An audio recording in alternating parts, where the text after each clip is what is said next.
On en était où, King? Parce que mine de rien, faudrait peut-être avancer, non? Ah bah on avait sacrément avancé, on en est au deuxième roman. Ouais, c'est ça, ouais. Et il s'appelle comment celui-là? Alors déjà, il s'appelle Salem.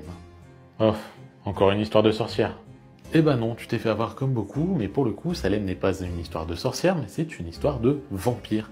Parce qu'en fait, Salem, c'est le nom d'une ville du Maine qui s'appelle en fait Jérusalem Slot, et dans lequel va se rendre Ben Mears, un écrivain, ex-habitant de la ville, qui retourne dans sa ville d'enfance pour écrire sur Marston House, maison dans laquelle on sait qu'il y a eu un tueur qui a fini par se suicider.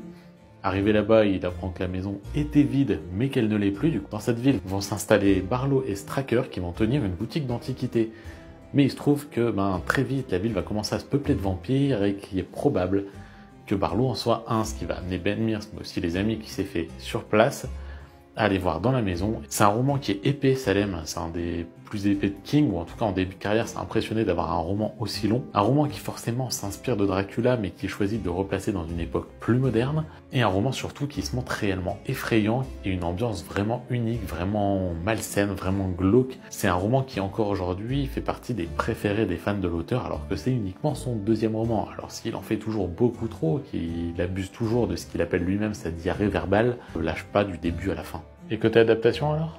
Eh bien, bien entendu, des adaptations, il y en a eu aussi. En 1978, Tobe Hooper, qui a au passage pris la place de George Romero, a réalisé une adaptation en téléfilm, en 2 téléfilms, une adaptation assez longue puisqu'elle dure à peu près 3 heures.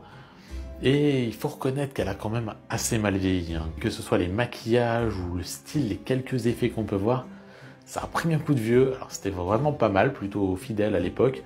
En 87, une suite de cette adaptation est sortie, ça s'appelle Les Enfants de Salem, c'est pas hyper intéressant. Et franchement, ça n'aurait pas dû voir le jour, c'est une suite qui est totalement librement adaptée.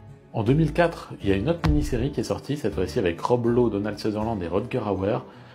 C'est plus moderne, plus actuel forcément, par contre c'est pas forcément mieux adapté, ça reste assez distant sur certains points. C'est pas une réussite totale, mais c'est pas non plus une honte. En 2022, un remake devait sortir.